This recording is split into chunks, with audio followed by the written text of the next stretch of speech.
ಹಾಸನದಲ್ಲಿ ಅಶ್ಲೀಲ ವಿಡಿಯೋಗಳ ಪ್ರಕರಣ ಹಲ್ಚಲ್ ಎಬ್ಬಿಸಿದೆ. ಇದು ಎಚ್.ಡಿ. ರೇವಣ್ಣ ಕುಟುಂಬಕ್ಕೂ ಕೂಡ ಸಂಕಷ್ಟ ತಂದಿಟ್ಟಿದೆ. ಅಶ್ಲೀಲ ವಿಡಿಯೋಗಳ ಆರೋಪ ದೊಡ್ಡಗೌಡರ ಫ್ಯಾಮಿಲಿ ಸುತ್ತವೇ ಗಿರಿಕಿ ಹೊಡಿತಾ ಇದೆ. ಇದೀಗ ಪೆನ್ ಡ್ರೈವ್ ಕಂಟಕದಿಂದ ಪಾರಾಗೋದಕ್ಕೆ ಎಚ್.ಡಿ. ರೇವಣ್ಣ ಹೈಕೋರ್ಟ್ ಮೊರೆ ಹೋಗೋದಕ್ಕೆ ಸಿದ್ಧತೆ ಮಾಡಿದ್ದಾರೆ. ಈ ಮಧ್ಯೆ ಅಶ್ಲೀಲ ವಿಡಿಯೋ ಪ್ರಕರಣದ ತನಿಖೆ ಎಸ್ಐಟಿಗೆ ಹಸ್ತಾಂತರವಾಗಿದೆ.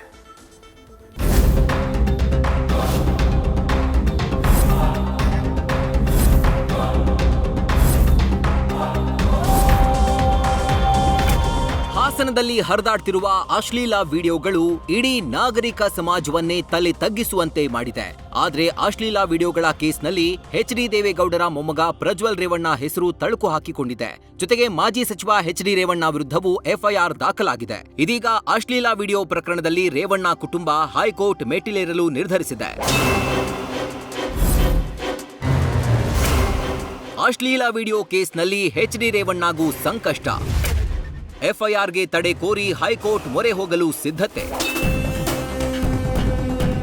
ಹಾಸನ ಪೆನ್ ಡ್ರೈವ್ ಕೇಸ್ನಲ್ಲಿ ನಿನ್ನೆ ಮೊದಲ ಎಫ್ಐಆರ್ ದಾಖಲಾಗಿತ್ತು. ಹಾಸನ ಸಂಸದ ಪ್ರಜ್ವಲ್ ರೇವಣ್ಣರ ಮನೆ ಕೆಲಸದಾಕೆ ಹೊಳೆನರಸೀಪುರ ಟೌನ್ ಠಾಣೆಯಲ್ಲಿ ಕೇಸ್ ದಾಖಲಿಸಿದ್ರು. ಅಚ್ಚರಿ ಏನಂದ್ರೆ ಎಫ್ಐಆರ್ನಲ್ಲಿ ಮೊದಲ ಆರೋಪಿಯಾಗಿ ಎಚ್.ಡಿ. ರೇವಣ್ಣ ಹೆಸರಿದ್ರೆ ಎರಡನೇ ಆರೋಪಿಯಾಗಿ ಪ್ರಜ್ವಲ್ ರೇವಣ್ಣ ಹೆಸರನ್ನ ಉಲ್ಲೇಖಿಸಲಾಗಿದೆ. ಇದೀಗ ಈ ಎಫ್ಐಆರ್ಗೆ ತಡೆ ಕೋರಿ ಎಚ್.ಡಿ. ರೇವಣ್ಣ ಹೈಕೋರ್ಟ್ ಮೊರೆ ಹೋಗಲು ಸಿದ್ಧತೆ ನಡೆಸಿದ್ದಾರೆ. ಜೊತೆಗೆ ನಿರೀಕ್ಷಣಾ ಜಾಮೀನಿಗೂ ಅರ್ಜಿ ಸಲ್ಲಿಕೆ ಮಾಡುವ ಸಾಧ್ಯತೆ ಇದೆ. ಇನ್ನು ಎಚ್.ಡಿ. ರೇವಣ್ಣ ಮತ್ತು ಪ್ರಜ್ವಲ್ ರೇವಣ್ಣ ವಿರುದ್ಧ ಯಾವೆಲ್ಲ ಸೆಕ್ಷನ್ ಅಡಿ ಕೇಸ್ ದಾಖಲಾಗಿದೆ ಅಂತ ನೋಡಿದ್ರೆ ಸೆಕ್ಷನ್ 354A ಅಡಿ ಲೈಂಗಿಕ ಕಿರುಕುಳ ನೀಡಿರುವುದು, ಸೆಕ್ಷನ್ 354D ಅಡಿಯಲ್ಲಿ ಮಹಿಳೆಗೆ ಮುಜುಗರ ಮಾಡುವುದು, ಸೆಕ್ಷನ್ 506ರ ಅಡಿ ಮಹಿಳೆಗೆ ಬೆದರಿಕೆ ಹಾಕಿರುವುದು, ಸೆಕ್ಷನ್ 509ರ ಅಡಿ ಮಹಿಳೆಯ ಮಾನಕ್ಕೆ ಹಾನಿ ಮಾಡಿರುವುದು, ಹೀಗೆ ಹಲವು ಸೆಕ್ಷನ್ಗಳ ಅಡಿ ಎಚ್.ಡಿ. ರೇವಣ್ಣ ಮತ್ತು ಪ್ರಜ್ವಲ್ ರೇವಣ್ಣ ವಿರುದ್ಧ ಎಫ್ಐಆರ್ ದಾಖಲಾಗಿದೆ. ಅಧಿಕೃತವಾಗಿ ಪ್ರಕರಣದ ತನಿಖೆ ಎಸ್ಐಟಿಗೆ ಹಸ್ತಾಂತರ. ಅಶ್ಲೀಲ ವಿಡಿಯೋಗಳ ಮಾಹಿತಿ ಕೊಟ್ಟ ಹಾಸನ ಎಸ್ಪಿ. ಈಗಾಗಲೇ ಹಾಸನದ ಅಶ್ಲೀಲ ವಿಡಿಯೋಗಳ ತನಿಖೆಯನ್ನ ಎಸ್ಐಟಿ ಮುಖ್ಯಸ್ಥ ಬಿ.ಕೆ. ಸಿಂಗ್ ನೇತೃತ್ವದಲ್ಲಿ ತನಿಖೆಗೆ ವಹಿಸಲಾಗಿದೆ. ಹೀಗಾಗಿ ಹಾಸನದ ಎಸ್ಪಿ ಮೊಹಮ್ಮದ್ ಸುಜೀತಾ ಇವತ್ತು ಬೆಂಗಳೂರಿನ ಎಸ್ಐಟಿ ಕಚೇರಿಗೆ ಭೇಟಿ ನೀಡಿದ್ರು. ಜೊತೆಗೆ ಅಧಿಕೃತವಾಗಿ ಪ್ರಕರಣದ ತನಿಖೆಯನ್ನ ಎಸ್ಐಟಿಗೆ ಹಸ್ತಾಂತರಿಸಲಾಯಿತು.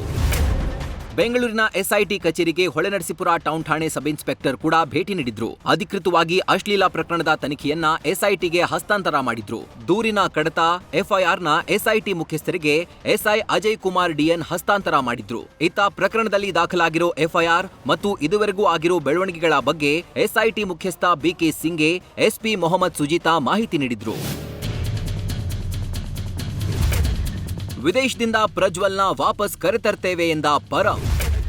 ಸಂತ್ರಸ್ತರ ರಕ್ಷಣೆ ನಮ್ಮ ಹೊಣೆ ಎಂದ ರಾಜ್ಯ ಮಹಿಳಾ ಆಯೋಗ.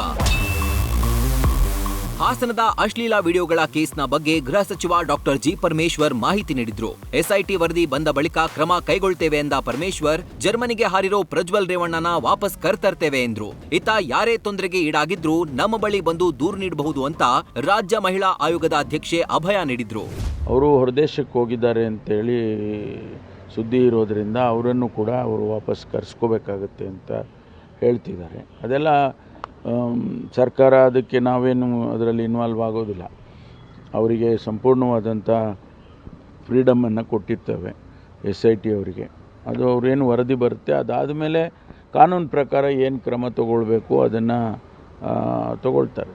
ಇದು ಪಬ್ಲಿಕ್ ಡೊಮೈನಲ್ಲಿ ಆಲ್ರೆಡಿ ಇತ್ತು ಮತ್ತು ನನ್ನ ಆಯೋಗಕ್ಕೆ ವಿಮೆನ್ ಆ್ಯಕ್ಟಿವಿಸ್ಟ್ ಮತ್ತು ಬೇರೆ ಆರ್ಗನೈಸೇಷನ್ಸ್ ಅವರೆಲ್ಲ ನನಗೆ ಸಬ್ಮಿಟ್ ಮಾಡಿದರು ವಿತ್ ಪೆನ್ ಡ್ರೈವ್.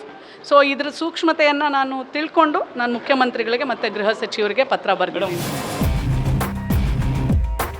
ಒಟ್ಟಾರೆ ರಾಜ್ಯದೆಲ್ಲೆಡೆ ಅಶ್ಲೀಲ ವಿಡಿಯೋಗಳ ಹಲ್ಚಲ್ ಎದ್ದಿದೆ. ಇದೀಗ ವಿಡಿಯೋ ಹಿಂದಿನ ಅಶ್ಲೀಲತಿನ ಬಗ್ಗೆ ತನಿಖೆ ಆರಂಭವಾಗಿದೆ. ತನಿಖೆಯ ಬಳಿಕವಷ್ಟೇ ವಿಡಿಯೋಗಳ ಸತ್ಯ ಅಸತ್ಯತೆ ಹೊರಬೀಳಬೇಕಿದೆ.